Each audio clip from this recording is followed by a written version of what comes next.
முருகனை வச்சு ஓட்டு கேட்கணும்னு அந்த குரூப் பரப்பிச்சு. வெற்றிவேல் வீரவேல், வெற்றிவேல் வீரவேல். அப்ப முருகன் வேல்கம்ப புடுங்குறப்பே நினைச்சிட்டாரு, என்கிட்ட இருந்த ஒரே ஆயுதம் இதாண்டா, அதையும் புடிங்கிட்டு கிளம்பிட்டாங்க. உங்களுக்கு நான் வைப்பேன் பாருங்க ஆப்பு, அப்ப நீங்க யாருன்னு தெரிஞ்சுக்குவீங்கன்ட்டு எப்படியாவது எங்களை ஜெயிக்கவியே ஆகா வாகா. 2026 திமுக தோற்கடிக்க வேண்டும் முருகா, திராவிடம் ஒழிய வேண்டும் முருகா, முருகா ஆகா வாகான முருகன் பாக்குறாரு. நானே திராவிட இயக்கத்துல முக்கியமான உறுப்பினர்ரா, உங்களுக்கு தெரியாதா என்னை பத்தி? அமித்ஷா இங்க வந்து சொல்றாரியா, திருப்பரங்குன்றத்தை சிக்கந்தர் மலை என்று மாற்றியது திமுகங்கிறாரியா. சிக்கந்தர் மலை அப்படிங்கிற பேரை நம்ம மாத்தினோம்னு ஒரு உள்துறை அமைச்சர் அபாண்டமாக போடப்பட்ட பழி. இந்த பாட்டு திருப்பரங்குன்றத்தில் நீ சிரித்தால் முருகான் தான் எழுதியிருக்காங்களே ஒழிய, சிக்கந்தர் மலை மீது நீ சிரித்தால் முருகா நாகூர் தர்காவிலே எதிரொலிக்கும் அப்படின்னா பாடினாங்க. ஒரு மத கலவரத்தை உண்டு பண்ண வேண்டும் என்பதற்காக திட்டமிட்டு நடத்தப்பட்ட ஒரு மிகப்பெரிய கேவலமான ஒரு கூட்டம் தான் அந்த இந்து முன்னணி அவர்கள் நடத்திய அந்த கேவலமான அந்த கூட்டம். அந்த கூட்டத்தில் போய் அதிமுக குரூப் முன்னாள் வருவாய்த்துறை அமைச்சர் ஆர்.வி. உதயகுமார், பால்வளத்துறை அமைச்சர் ராஜேந்திர பாலாஜி, செய்தி மக்கள் தொடர்புத்துறை அமைச்சர் கடம்பூர் ராஜு, எல்லாம் முக்கியமான விஞ்ஞானியை மறந்துட்டேன் நான். தெர்மோகோல் விஞ்ஞானி மரியாதைக்குரிய கூட்டுறவுத்துறை அமைச்சர் செல்லூர் ராஜு.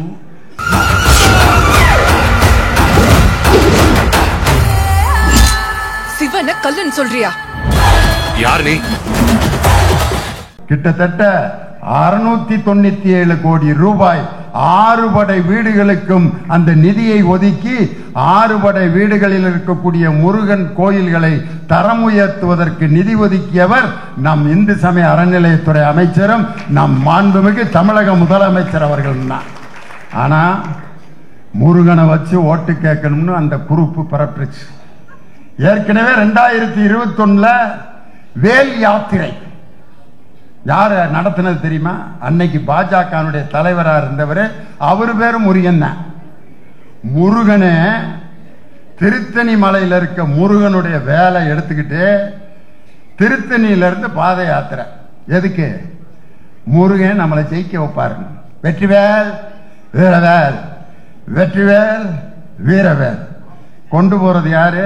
முருகன். அவர் பேரு. வேண்டுதல் வச்சிருக்கிறது யாரு? முருகன் கடவுள்கிட்ட. தூக்கிட்டு போறது எது? வேல்கம்பு. தூக்கிட்டு போய் இங்க இருந்து நடந்து போய் முருகன் என்னை வெற்றி பெற வைப்பார் அப்படின்னாரு. அந்த முருகன் தாராபுரம் தொகுதியில நம்முடைய அருமை சகோதரி கயல்விழி செல்வராஜ் அவர்களிடம் தோற்று போனார். அப்ப முருகன் வேல்கம்ப புடுங்குறப்பே நினைச்சிட்டாரு, என்கிட்ட இருந்த ஒரே ஆயுதம் இதாண்டா, அதையும் புடிங்கிட்டு கிளம்பிட்டாங்க. உங்களுக்கு நான் வைப்பேன் பாருங்க ஆப்பு, அப்ப நீங்க யாருன்னு தெரிஞ்சுக்குவீங்கன்ட்டு தலைவராக இருந்த முருகன் மட்டும் தோல்வி அடையல. அப்பொழுது புதிதாக கட்சியில் இணைந்த அண்ணாமலை அரவக்குறிச்சி தொகுதியிலும் மொஞ்சனூர் இளங்கோ என்ற ஒரு சாதாரண தொண்டனிடம் தோல்வி அடைந்தார். அதுக்கப்புறம் முருகன்ட்ட, முருகா எப்படியாவது எங்களை ஜெயிக்கவியே ஆகா வாகா அப்படின்னு நீலகிரி தொகுதியில போய் நமது துணை பொதுச் செயலாளர் அருமை அண்ணன் ஆர் ராசா அவர்களை எதிர்த்து நின்று அப்பையும் முருகன் தோத்து போனார். கோயமுத்தூர்ல கணபதி ராஜ்குமார் என்ற நமது திராவிட முன்னேற்ற கழகத்தின் தோழருடன் தோல்வி அடைந்தவர் அண்ணாமலை. பல தடவை முருகன் உங்களுக்கு ஆப்பு வச்சிருக்காரு. அதே முருகன்ட்ட போய் 2026 திமுக தோற்கடிக்க வேண்டும் முருகா, திராவிடம் ஒழிய வேண்டும் முருகா, முருகா ஆகா வாகான முருகன் பாக்குறாரு. நானே திராவிட இயக்கத்துல முக்கியமான உறுப்பினர்ரா, உங்களுக்கு தெரியாதா என்னை பத்தி? எதை வச்சு முருகனை திராவிட இயக்கத்தினுடைய உறுப்பினர் சொல்றேன் தெரியுமா? முதல்ல மாநில சுயாட்சிக்கு குரல் கொடுத்ததே என் அப்பன் ஞான பண்டிதன் முருகன் தான். வீட்டில் அவருக்கு ஒரு பிரச்சனை வந்துருச்சு, ஞானப்பழத்தை கொண்டு வர்றாரு நாரதர். இதோ ஞானப்பழம், அந்த ஆளுக்கு எவனோ கொடுத்துருக்கேன், தின்ட்டு பேசாம வீட்டில் படுத்திருக்கலாம். நேர சிவபெருமன் ஃபேமிலியில கொண்டு வந்து இந்த ஞானப்பழம் உடனே அவர் வாங்கி, சிவபெருமன் வாங்கி ரொம்ப நன்றி மாப்பிள்ள அப்படின்ட்டு வாங்கி சாப்பிட்டு பேசாம இருந்திருக்கலாம். உடனே வீட்டுக்கார மாட்டேன், இதை நான் சாப்பிடுவதை விட நீ சாப்பிடுவதுதான் சால சிறந்தது. அந்த அம்மா ரொம்ப நன்றி மாமா, உங்களுக்கு கொடுத்த பழத்தை எனக்கு கொடுத்தீங்களேன்ட்டு அந்த அம்மா திண்டு பேசாம இருந்திருக்கலாம். அது உடனே இதை நமது பிள்ளைகளுக்கு ஆளுக்கு பாதியாக பிரித்து கொடுத்து விடலாம் அப்படின்னு சொன்னா நாரதர் என்ட்ரி. மாம்பழத்தை இரண்டாக பிரிக்க கூடாது, யாராவது ஒருவருக்கு தான் கொடுக்க வேண்டும். உடனே நீங்கள் தான் போட்டி வைப்பதில் வல்லவராயிற்று, நமது பிள்ளைகளுக்கு ஒரு போட்டி வையுங்கள். உடனே யார் உலகத்தை முதலில் சுற்றி வருகிறீர்களோ அவர்களுக்குத்தான் இந்த ஞானப்பழம் அப்படின்னா, பெரிய மையன் விநாயகர் அவர் உலகத்தை அந்த உடம்பை தூக்கிட்டு என்னைக்கு சுத்தி முடிக்கிறது, அப்படியே நடந்து வர்றாரு. இங்கே நடக்கிறதுக்கே 1.5 மணி நேரம் ஆகுது. நம்ம வாகனத்துக்கிட்ட கேட்போம்னா அவருடைய வாகனம் எது, மூஞ்சூர், அதுக்கிட்ட கேட்கிறாரு, பிரதர் உலகத்தை சுத்த போலாமா? அதுக்கு மூஞ்சூர் சொல்லுது, கொஞ்சமாவது மனசாட்சி இருக்காயா உனக்கு? என் மேல நீ உட்காந்தீங்கன்னா எனக்கு அதான் கடைசி சிட்டிங்க. இதுல உன்னைய தூக்கிட்டு நான் உலகம் முழுவதும் எப்படி ஊந்து ஊந்து போய் நீ என்னைக்கு ஞானப்பழத்தை வாங்குறது? முருகன் நம்பால உடனே தமிழ் கடவுள் மயில் எடுத்தாரு, ஒரு நொடியில் உலகத்தை சுற்றி வருகிறேன், சுத்தி அடிச்சுட்டு வந்துட்டாரு. வந்து எங்கே எனக்கு ஞானப்பழம் அப்படின்னா அதுக்குள்ள விநாயகர் ஒரு டுபாக்கு ஒரு வேலை பார்த்துருவார். யார்கிட்ட? நாரதர்கிட்ட. உலகம் என்றால் என்ன, அம்மையப்பன் என்றால் என்ன? உலகம் என்றாலும் அம்மையப்பன் என்றாலும் ஒன்றுதான். இருந்தாலும் எனக்கு தெரியாதுன்னு இருக்கலாம், அவன் குழப்பத்தை உண்டு பண்றதுக்குனே தான் வந்திருக்கான். உலகம் என்றாலும் அம்மையப்பன் என்றாலும் ஒன்றுதான். அப்படியானால் என் அம்மா அப்பாவை சுற்றினால் உலகத்தை சுற்றியதாகத்தானே அர்த்தம். ஆமாம் ஆமாம் என்றார். அவங்க அப்பா அம்மா 3 ரவுண்ட் அடிச்சுட்டு ஞானப்பழத்தை வாங்கி தின்னுகிட்டு இருக்காரு. அப்ப வர்றாரு முருகன், எங்கே எனக்கு ஞானப்பழம்? உங்க அண்ணன் வாங்கி சாப்பிட்டுட்டு இருக்கேன், நீ உன் வேலையை பார்த்துட்டு போ. எனக்கு அநீதி இழைக்கப்பட்டது, இந்த இடத்தில் நான் இனிமேல் இருக்க போவதில்லை, எனக்கென்று ஒரு தனி உலகத்தை நான் அமைக்கப் போகிறேன், எனது நாடு எனது உலகம் என்று அமைக்கப் போகிறேன்னு அநீதி இழைக்கப்பட்டவுடன் எப்படி நம்ம தலைவர் Tamil Nadu is out of control of central government அப்படின்னு சொன்னாரோ, அதே மாதிரி எனக்கென்று ஒரு தனி உலகத்தை அமைக்க போகிறேன்னு அன்னைக்கு போய் நின்னவர் தான். இன்னைக்கு வரைக்கும் அந்த கோரிக்கை நிறைவேறாம கோமணத்தோட ஏனிப்படி தண்டு கொன்று கோமணத்துடன் ஆண்டியானாய் ஔவையார் பாடுவாங்க. அப்ப ஔவையார்ட்ட கேட்பாரு முருகன், ஔவையே 1 2 3 என்ற வரிசையில் எங்கள் குடும்பத்தை பற்றி பாடு. ஒன்னே ஔவையார், ஒன்றானவன் உருவில் இரண்டானவன், உருவான செந்தமிழில் மூன்றானவன், நன்கான வேதத்தில் நான்கானவன், நமச்சிவாய என 5ஆனவன், இன்பச் சுவைகளுக்குள் 6ஆனவன், இன்னிசை பதங்களில் 7ஆவன், தித்திக்கும் நவரச வித்தானவன், பற்றானவன் நெஞ்சில் பற்றானவன், பன்னிருகை வேலவனை பெற்றானவன் என்று தமிழிலே ஔவையை பாடி தமிழை ரசித்த கடவுள் யா முருகன். அவரை போய் இவருக காப்பாற்ற போறாருங்களாம். முருகனை நாங்கள் காப்பாற்றுவோம். ஒரு அம்மா தான் அழகா சொல்லிச்சு, அறுபடை வீறு கொண்ட திருமுருகான்ட்டு சீர்காழி கோவிந்தராஜன் ஒரு பாட்டு பாடியிருப்பார். அந்த பாட்டுல திருப்பரங்குன்றத்தை பத்தி என்ன பாடினார்னா, குறுநகை தெய்வானை மலரோடு வண்ண குலமகளாக வரும் நினைவோடு, திருமண கோலம் கொண்ட ஒரு வீடு வண்ண திருப்பரங்குன்றம் என்னும் படை வீடு. தெய்வானைக்கு கல்யாணான இடம் தான் திருப்பரங்குன்றம். திருப்பரங்குன்றத்தில் நீ சிரித்தால் முருகா அப்படின்னு தான் எழுதியிருக்காங்களே ஒழிய, அமித்ஷா இங்க வந்து சொல்றாரியா திருப்பரங்குன்றத்தை சிக்கந்தர் மலை என்று மாற்றியது திமுகங்கிறாரியா?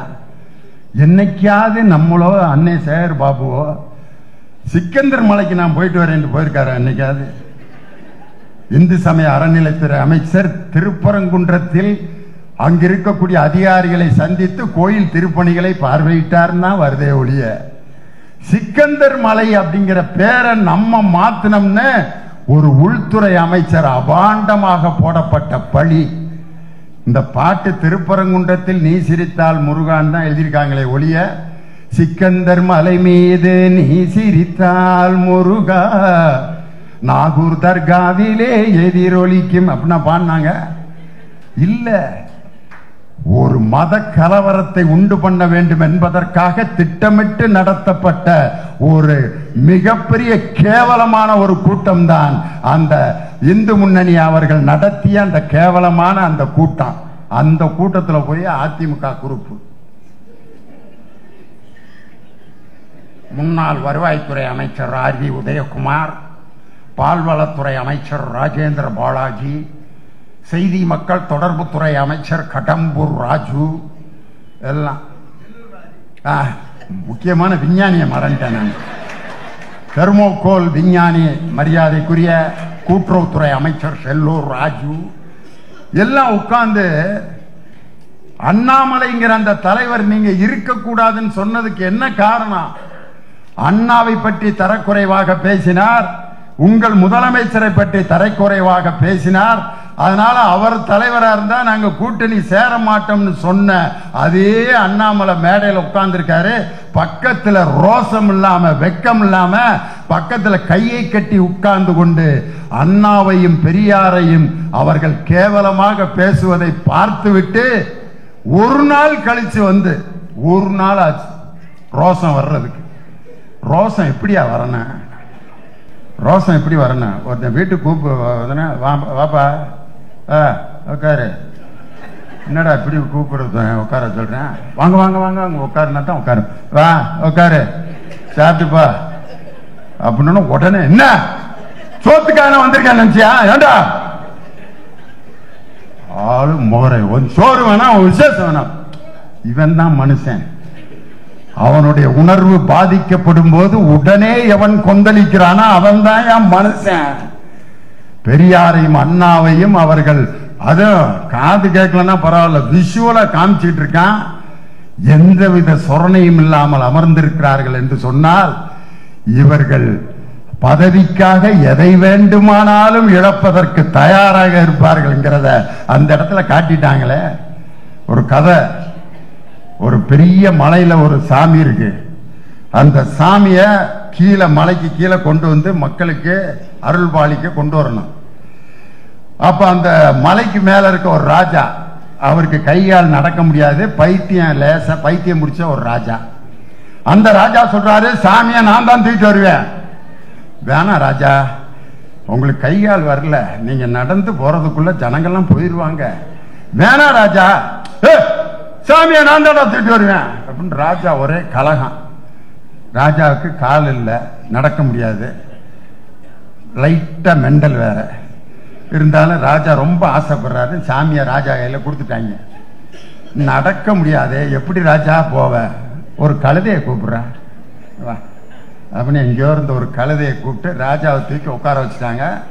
ராஜா சாமியை தூக்கிட்டு வர்றார். வழி நெடுக ஜனங்கள்லாம் அப்படின்னு கும்பிடவும் கழுதை என்ன நினைச்சுக்கிச்சு, நம்மளைத்தான் எல்லாரும் கும்பிடுறாங்க அப்படின்ட்டு மண்டைய இப்படியே ஆட்டிக்கிட்டு சந்தோஷமா வருது. எது கழுதை. ராஜா என்ன நினைச்சுக்கிட்டாரு, நம்மளைத்தான் கும்பிடுறாங்கன்ட்டு மேல இருக்கிற சாமியை வச்சுக்கிட்டு டங்கு டங்கு டங்குன்னு குதிக்க ஆரம்பிச்சாரு. கழுதையும் குதிக்க ஆரம்பிச்சிருச்சு, ராஜாவும் குதிக்க ஆரம்பிச்சு மலையை விட்டு கீழே இறங்கணும்னு கழுதையும் கீழே விழுந்து ராஜாவும் கீழே விழுந்து சாமி சிலையும் சுக்கு நூறா நொறுங்கி போச்சு. இந்த 2026 பாஜக அதிமுக கூட்டணிக்கு நடக்க போறது இதுதான். அதுல கழுதை யாரு தெரியுமா? அவர் பேரை சொல்லக்கூடாது, அதிமுக தான் அந்த கழுதை. அந்த பைத்தியம் பிடிச்ச ராஜா யாருன்னா பாஜக. வேற எந்த எதை சொல்லி ஓட்டு கேட்பது என்று தெரியாமல் ஒரு சாமி சிலையை தூக்கி கொண்டு அவர்கள் மக்களிடம் ஓட்டு பிச்சை ஏந்தி கொண்டிருக்கிறார்கள். இன்னைக்கு எங்க ஊர்ல ஒரு ஆள் இருக்கான், பையில பாத்தீங்கன்னா சிலுவை ஜபமாலை வச்சிருப்பேன், விபூதி போடுறதுக்கு ராமக்கட்டி வச்சிருப்பேன், காவி ட்ரெஸ் வச்சிருப்பேன், இஸ்லாமியருடைய குல்லா 3 வச்சிருப்பேன். எதுக்குன்னா எந்த கோயில்ல பூஜை நடக்குதோ அந்த யூனிஃபார்மை மாட்டிடுவேன். பெருமாள் கோயில்னா நல்ல இவ்வளவு பெருசு நடுத்தலையில இருந்து போட்டு வெங்கட்ராமா கோவிந்தா வெங்கட்ராமா கோவிந்தா சில்லற காசை பொறிட்டு வந்துடுவார். அடுத்து சிவன் கோயில்ல பிரதோஷம்னா இப்படி அடிச்சிருவேன். டக்குன்னு இதை அழிச்சிட்டு டப்புன்னு அடிச்சுட்டு தென்னாடுடைய சிவனே போற்றி எந்நாட்டிற்கும் இறைவா போற்றி சித்தமெல்லாம் எனக்கு சிவமயமே பிச்சை எடுப்பான். அங்க போய் சர்ச்சில் ஞாயிற்றுக்கிழமை இது எல்லாத்தையும் தூக்கி பையில போட்டு பெரிய ஜபமாலையை மாட்டிக்கிட்டு கர்த்தராகிய இயேசுவினுடைய நாமத்துக்கு சோத்திரம் ஐயா சோத்திரம் ஐயா சோத்திரம் ஐயா காசு விழுந்துக்கிட்டே இருக்கு. வெள்ளிக்கிழமை அவங்க தொழுகை முடிச்சுட்டு வர்றப்ப குல்லாவை மாட்டிட்டு நாரே தக்பீர் அல்லாஹ் அக்பர் காசு. அவனை கூப்பிட்டேன், மாப்பிள்ள எப்படா இப்படி ஒரு டெக்னிக்க, நமக்கு தேவை காசு தாயா. எந்த சாமியோட அடையாளம் இருந்தா என்ன, அதை போட்டுக்கிட்டு காசை சம்பாதிச்சிட வேண்டியதானே.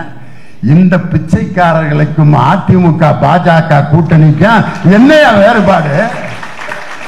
நல்ல திட்டங்களை மக்களிடம் கொடுத்து ஓட்டுக்களை பெறுவதற்கு வக்கில்லாமல் ஒரு ஆன்மீகத்தில் இருக்கக்கூடிய ஒரு முருகனுடைய படத்தை காண்பித்து சிலையை காண்பித்து வேல்கம்பை காண்பித்து ஓட்டு வாங்கி கொண்டிருக்கக்கூடிய இந்த ஓட்டு பிச்சைக்காரர்களை ஓட ஓட விரட்டி 2026 உதிக்கின்ற சூரியனை எந்த சக்தியாலும் தடுக்க முடியாது. அவர் எப்படிப்பட்ட தலைவர்? நம்ம போக்குவரத்துறை அமைச்சர் சொன்னாரே 1997ஆம் ஆண்டு கம்ப்யூட்டர் யுகம் வரும் என்று கணித்து அன்றே பள்ளி மாணவர்களுக்கு கம்ப்யூட்டர் கல்வியை கொடுத்த ஒரு தலைவர் முத்தமிழறிஞர் டாக்டர் கலைஞர். அவரால் உருவாக்கப்பட்ட தொழில்நுட்ப பூங்கா டைடல் பார்க், தொழில்நுட்ப பூங்காக்கள், இது எல்லாரும் எல்லா மாவட்டத்திலும் இன்னைக்கு வந்து ஒவ்வொரு டைடல் பார்க்லையும் 1.5 லட்சம் இளைஞர்கள் வேலை செய்கிறார்கள் என்று சொன்னால் அந்த வேலை வாய்ப்புக்கு அச்சாரமிட்டவர் முத்தமிழறிஞர் டாக்டர் கலைஞர் என்ற அற்புதமான ஒரு விஞ்ஞானி. அது மட்டும் இல்ல, இன்னைக்கு நம்ம பாட்டு கேட்கறது எத்தனை மெத்தட் வச்சிருக்கோம் பாத்திருக்கீங்களா? பாட்டு கேட்கிற மெத்தட். ஒரு காலத்துல ரெக்கார்டு பிளேயர் இருந்துச்சு. கல்யாண மாப்பிள்ளை பொண்ணு போயிட்டாங்கன்னா அந்த பொண்ணு மாப்பிள்ளைக்குன்னு ஒரு பாட்டு வச்சிருப்பாங்க, மணமகளே மருமகளே வா வா. Record player. உன் வலது வலது வலது வலது. அந்த ஊசி அங்கனே நின்னுக்கிறேன். அந்த பிள்ளை காலை எடுத்து வச்சுட்டு வைக்கிறதா வேணாமா, இது என்ன ஓட்டுங்கடா பாட்டை. கொஞ்சம் இதுக்கு முதல்ல இருந்ததே தேவலாம் போல இருக்கு. டக்குன்னு இன்னொரு தடவை மாத்துவான், மணமகளே மருமகளே வா. அந்த பிள்ளை நான் இன்னும் ஒரு 15 நாள் கழிச்சு வரேன். இப்படி யார பாட்டை போட்டு கூப்பிடுறது அப்படின்னு ரெக்கார்டு பிளேயர்ல பாட்டு போட்டுக்கிட்டு இருந்தான். அதுக்கப்புறம் பாத்தீங்கன்னா ஆடியோ கேசட். என் பட்டிமன்றம்லாம் வந்தப்ப ஆடியோ கேசட். பட்டுக்கோட்டையா கண்ணதாசனா திண்டுக்கல் யோனியின் பட்டிமன்றம் 4 பாகங்கள். முதல் பாகம், 2வது பாகம், 4 கேசட்ல ஒரு பட்டிமன்றம் கேட்பாங்க. அதுக்கடுத்து சிடி காம்பாக்ட் டிஸ்க் அப்படின்னு வந்துச்சு, சிடி பிளேயர். இன்னைக்கு பாத்தீங்கன்னா என் சகோதரி கையில வச்சிருக்க இந்த செல்போன்ல ஒரு 5000 பாட்டு இருக்கும். மெமரி கார்டு இவ்வளவு பெருசு தான் இருக்கும். வீட்டுல இன்னைக்கு அலெக்சான்னு ஒரு சின்ன கருவி இருக்கியா, நம்ம சொல்ற பாட்டுலாம் போடுது. Alexa Alexa. கற்பனை என்றாலும் கற்பனை என்றாலும் கச்சிலை என்றாலும் கந்தனே உனை. Stop Alexa stop. சந்தோஷம் பொங்குதே.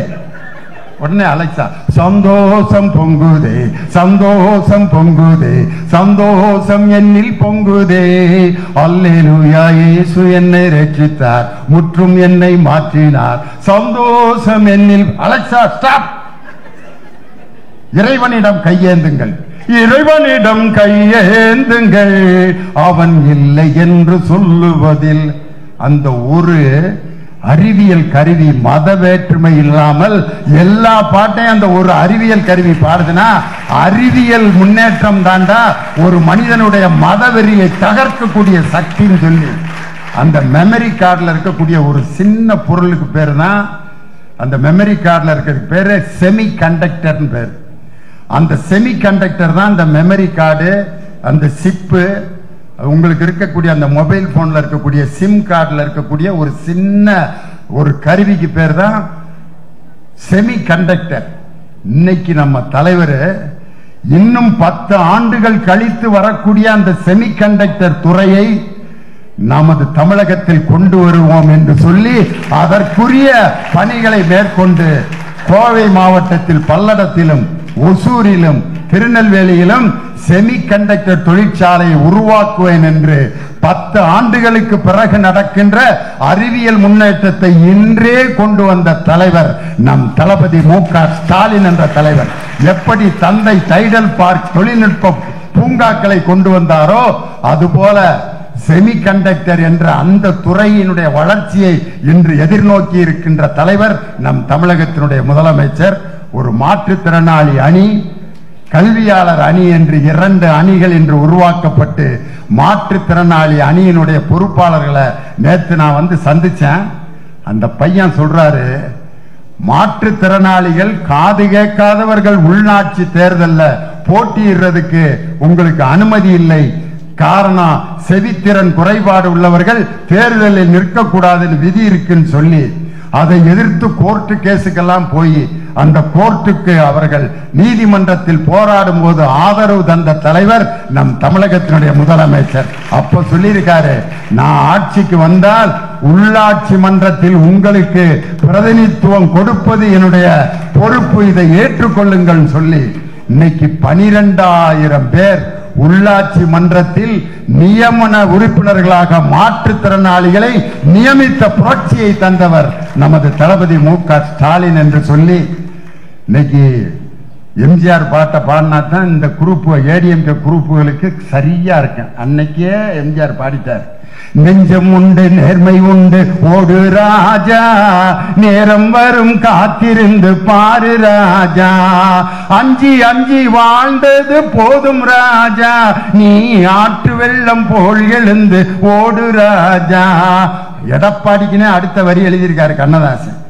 அடிமையின் உடம்பில் ரத்தம் எதற்கு, தினம் அச்சப்பட்ட கோழைக்கு இல்லம் எதற்கு, கொடுமையை கண்டு கண்டு பயம் எதற்கு, நீ கொண்டு வந்ததென்னடா மீசை முறுக்கு, நெஞ்சம் உண்டு நேர்மை உண்டு ஓடு ராஜா.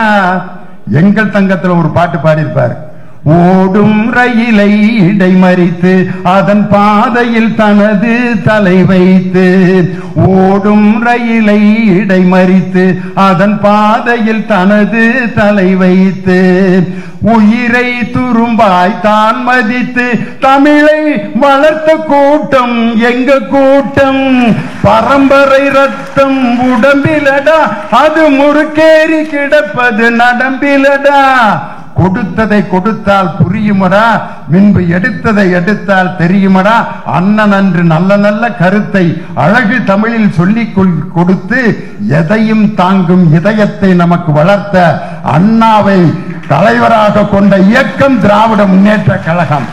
அந்த இயக்கத்தினுடைய சூரியன் 2026 உதிப்பதை எந்த சக்தியாலும் தடுக்க முடியாது என்று சொல்லி 2026 ஆகஸ்ட் 15 அன்று சென்னை கோட்டை கொத்தளத்தில் கொடியேற்ற போவது எங்கள் தலைவர் மு.க. ஸ்டாலின் தான்.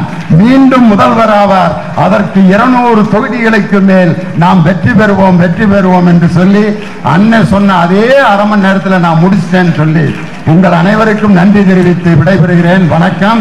டாக்டர் கலைஞர், டாக்டர் கலைஞர், தமிழக முதல்வர் தளபதி ஸ்டாலின், தமிழக முதல்வர் தளபதி ஸ்டாலின், இளைய தலைவர் உதயநிதி ஸ்டாலின்.